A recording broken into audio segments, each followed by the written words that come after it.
But Zarazua got the win in 3 sets on the hard courts of an ITF event. So, it's been a while since they've played, and of course Eala has gotten so much better since that time. Really fun matchup here. Should be a nice one for Eala to start with. I think Eala's going to get through in straight sets and get to that second round potentially against Serena. The tunnel is only 30 yards long, but today it feels endless.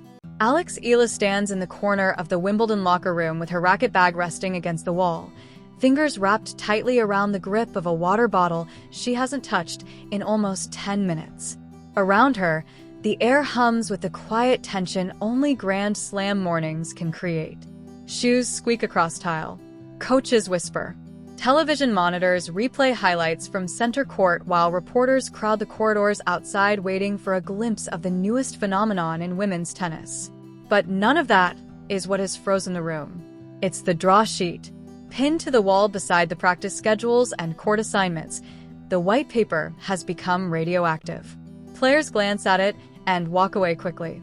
Coaches pretend not to stare.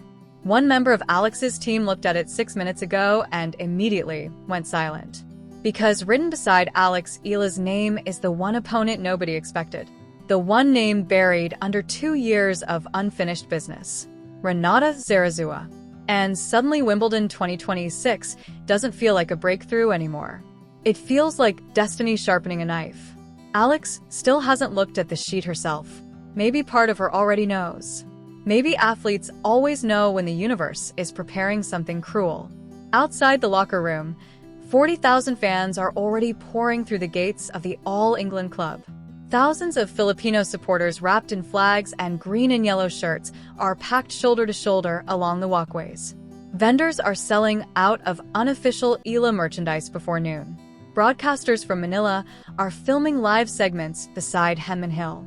Children wearing handmade Sampaguita flowers in their hair are standing on benches screaming her name every time someone mistakes another player for her in the distance.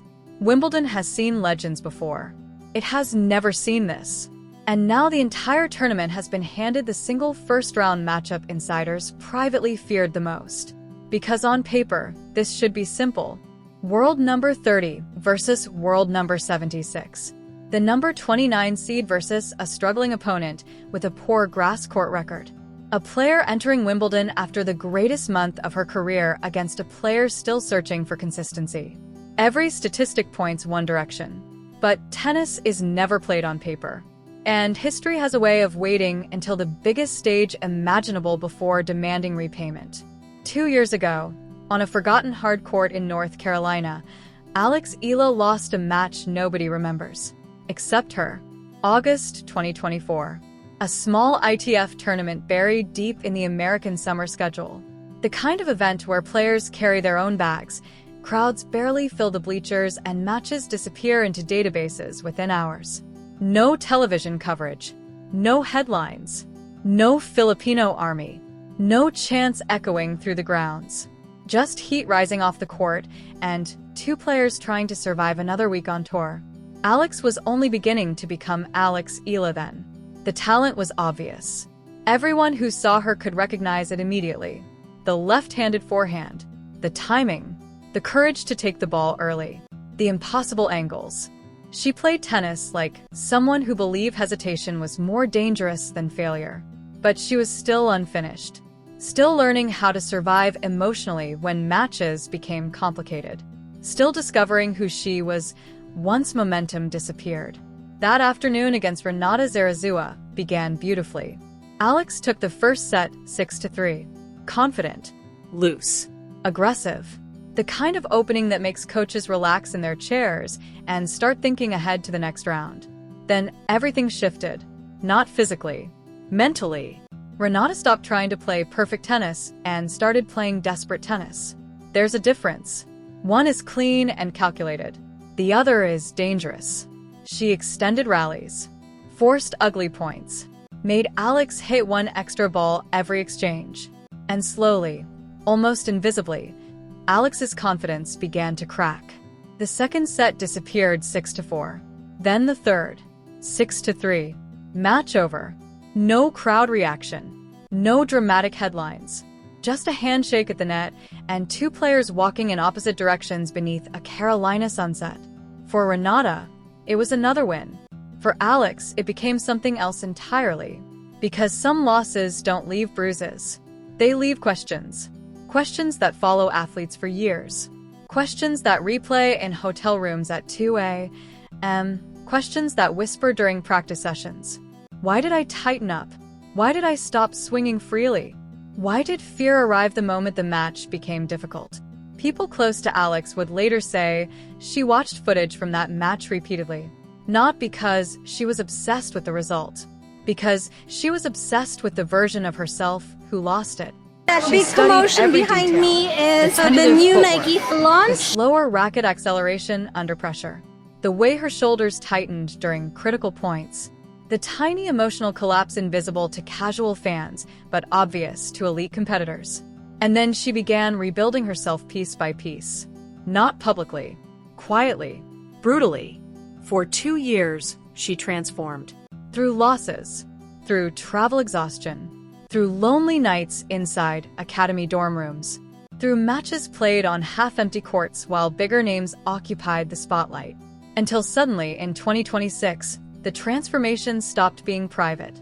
And the entire world noticed at once. It started on grass. Birmingham first. A WTA 125 event most casual sports fans would normally ignore entirely. Alex arrived with momentum, but not expectations. Then she started winning. Match after match after match. Her left-handed serve became vicious on grass, skidding low and dragging opponents off the court. Her returns came earlier. Her movement sharpened. Most importantly, her courage under pressure became undeniable. Then came the final against Nikola Bardankova. And that was the day people realized something fundamental had changed inside her. Alex fell behind badly in the deciding set. 5 games to love. 1 game away from defeat. Most players mentally begin preparing acceptance speeches in moments like that. They tell themselves they fought hard. They convince themselves the week was still successful. Alex did the opposite. She attacked harder. Started swinging faster. Refused to play safe. Point by point she dragged herself back into the match like someone refusing to drown. Then she won it. Not survived it. Won it. That difference matters. Because surviving is relief. Winning is identity. And when she lifted the trophy afterward, speaking into the microphone with tears in her eyes, she said something that echoed across the Philippines within minutes. Home is the people, not the place. That sentence changed everything. Suddenly, Alex Eala wasn't simply a rising tennis player anymore. She became emotional property of an entire nation. Then Berlin happened, and tennis stopped treating her like a promising prospect. Berlin was where she became a threat. First came Elena Rybakina, Wimbledon champion, one of the most feared grass court players alive. Alex beat her in 3 sets, fearlessly. Then came Alina Svitolina, another top player, another victory. Suddenly commentators stopped using words like potential and started using words like contender. Greg Rosetsky openly called her one of the most dangerous players in the women's draw. Annabelle Croft said she was the player nobody wanted to face. BBC commentators began talking about crowd sizes following her around tournaments like a traveling storm system. By the time Wimbledon arrived, Alex Eala had become something no one saw coming this quickly, the loudest player in tennis. Not necessarily the best. Aryna Sabalenka still held that distinction. But loudest? Undeniably.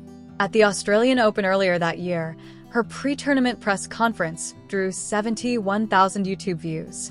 Sabalenka's drew 9,000. Carlos Alcaraz drew 29,000. Coco Gauff drew 29,000. A 20-year-old Filipina who lost in the first round outdrew all of them. Then came Court 6 in Melbourne. The queues stretched hundreds of yards through the grounds. Thousands of Filipino fans packed together trying to enter a 1,500-seat outer court. BBC commentators sounded stunned on air. The Australian Open itself later admitted publicly they underestimated demand. A Grand Slam tournament apologizing because they didn't realize how many people would come to watch one player. That had never happened before.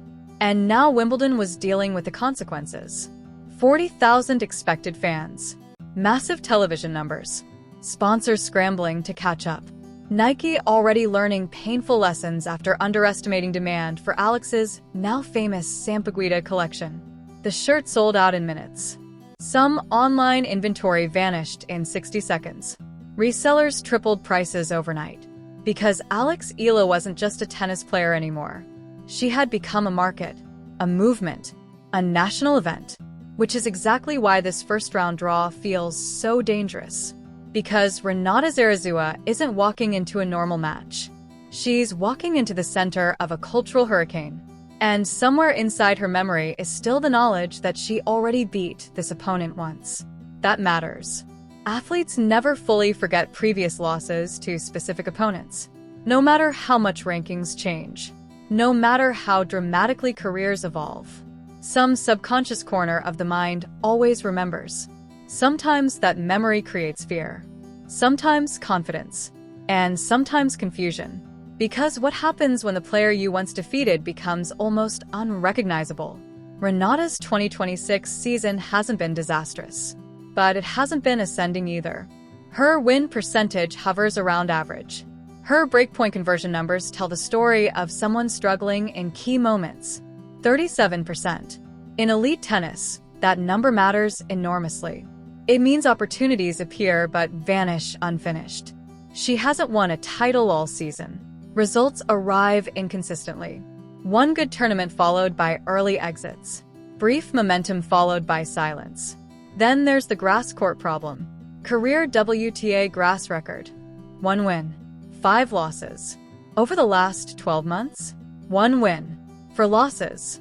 Grass punishes hesitation brutally. The surface moves too fast to recover once confidence disappears. Players either commit fully or get swallowed whole. And now Renata's reward for surviving into Wimbledon's main draw is facing the hottest grass court riser on the planet. A left-handed player whose serve becomes exponentially more dangerous on the surface. A player entering the tournament with 9 wins in her last 13 grass matches. A player who just defeated elite opponents back-to-back in Berlin. A player now carrying the emotional momentum of an entire country. This is why insiders keep calling it the most dangerous first-round draw in the women's bracket. Because psychologically, it's chaos. If Alex wins comfortably, the narrative continues. If she struggles, the ghosts return instantly. And ghosts are loud at Wimbledon. Especially on center court.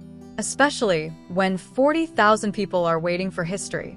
The pressure surrounding Alex right now is almost impossible to describe accurately unless you've witnessed it firsthand. Commentators keep comparing her popularity to a pop star. That still undersells it. Because this isn't fandom. It's identification. Filipino supporters don't watch Alex Eala like neutral spectators observing a talented athlete.